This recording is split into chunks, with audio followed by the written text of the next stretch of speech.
হ্যাঁ, আমার জামাই গতকালকে রাতে অ্যারেস্ট হয়েছে। এটা নিয়ে তো হাই উল্লাস করার কিছু নাই, ঠিক আছে? মামলা যখন আছে অ্যারেস্ট হবেই। এগুলা নিয়ে তো টেনশন করে দুঃখ প্রকাশ করে কান্নাকাটি করার কিছুই নাই। আপনারা যারা ভাবতেছেন আমার জামাই অ্যারেস্ট হয়েছে আর কোনোদিন বের হবে না, ওদের জন্য এক বালতি সমবেদনা। আমরা কারি কারি বান্ডিল বান্ডিল টাকা ছেড়ে আমার জামাইকে নিয়ে আসবো। আমার জামাই বীরের বেশে চলে আসবে এবং যারা এই ঘটনা ঘটাইছে তাদেরকে ছাড় দেওয়া হবে না, মাথায় রেখো। এতদিন আমরা পলাতক ছিলাম, এখন তোমরা পলাতক থাকার বেলা। এখন আমার জামাই আইনি প্রক্রিয়া শেষ করে আমার কাছে আসবে, তখন না খেলা শুরু হবে। খেলা মাত্র শুরু করছো তোমরা, শেষ করবো আমরা, ঠিক আছে? সবাই আমার জামাই যারা সাজ্জাতের যারা সাপোর্টার আছো, আমার জামাইয়ের জন্য দোয়া করবা যাতে 10-12 দিনের মধ্যে জামিন করে ফেলতে পারি, ঠিক আছে? ধন্যবাদ। শুধু আর পের উদ্দেশ্যে ইয়ন হইতাম চাই তুই মাগির হওয়া যতক্ষণ সুস্থ থাকবি, যতক্ষণ আর ফুয়ার বিছে নোয়া এতক্ষণ আর ফুয়ার বিছে যদি সুস্থ তাহলে তুই বাঁচে যাবি। যদি সুস্থ নোয়া তুই যদি আইনের হারানো যদি ফাঁকি দিয়ে না বাজে যাই তারস তাহলে তুই আতুন বাঁচতিনি। দেশের কুড়োতালে তোর আনে আনেন্ডা করে হইটিম তোর অক্সিজেনের মরণ মধ্যে ইয়া সাথে তোর রাজি হইলে কি। চট্টগ্রাম জেলা সহ চট্টগ্রাম মহানগরের শীর্ষ সন্ত্রাসী ছোট সাজ্জাদ, যার নাম পরিচিত অলসো নোন অ্যাজ আপনার বুড়ির নাতি সাজ্জাদ। তো সে এই চট্টগ্রাম জেলার রাউজান, রাঙ্গুনিয়া এবং আপনার চট্টগ্রাম মহানগরের আমাদের আপনার বায়েজিদ, চাঁদগাঁও, পাঁচলাইশ এবং কুলসি এলাকায় ত্রাস সৃষ্টিকারী এই আসামি যাকে বহুদিন ধরে আমি জয়েন করার পর থেকে যাকে আমরা পার্সু করছি।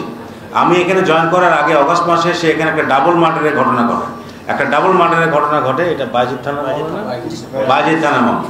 তারপরে আমি জয়েন করার পরে সে এখানে চাঁদগাঁও থানায় আরেকটি হত্যাকাণ্ড করে এবং প্রকাশ্যে অস্ত্র নিয়ে সে তার দলবল সহ সব কয়টা লোক সে সহ অস্ত্রশস্ত্র নিয়ে সে চাঁদাবাজি করতো।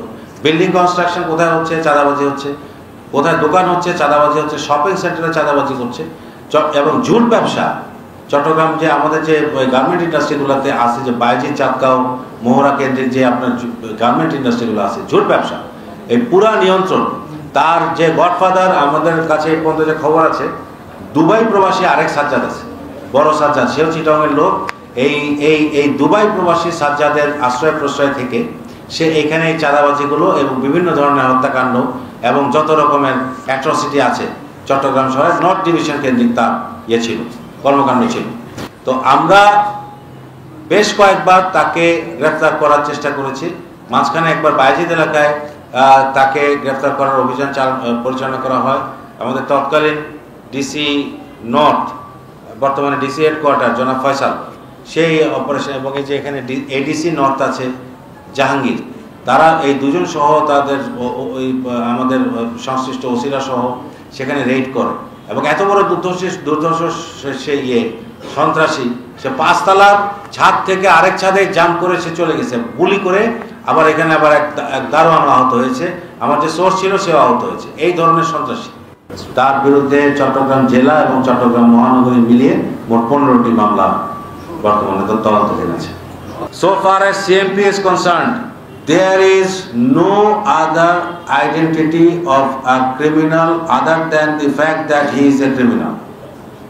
এখানে অপরাধী এবং সন্ত্রাসীর একটাই পরিচয়, সে অপরাধী, সে সন্ত্রাসী। তার দলীয় পারিবারিক কোনো পরিচয় পুলিশের কাছে নাই। কাজেই এই সমস্ত পারিবারিক বা দলীয় ব্যাকগ্রাউন্ড নিয়ে আমরা মোটেও বলতো না। তো সে যে অপরাধ করেছে, অপরাধ অনুযায়ী তার বিচার এবং শাস্তি আমরা নিশ্চিত করবো।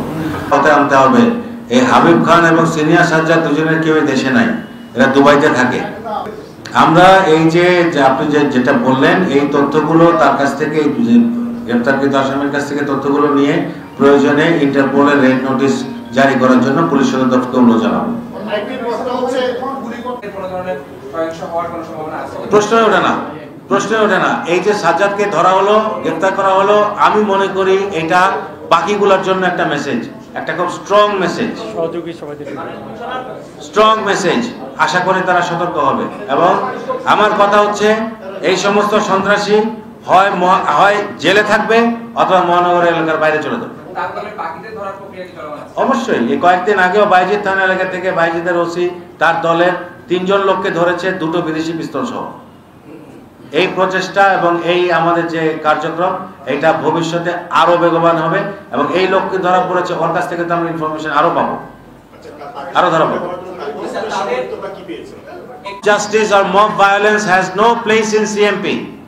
Anybody who gets involved in mob justice will be implicated in a specific case, criminal case, and will have to face the consequences, legal consequences. Complete.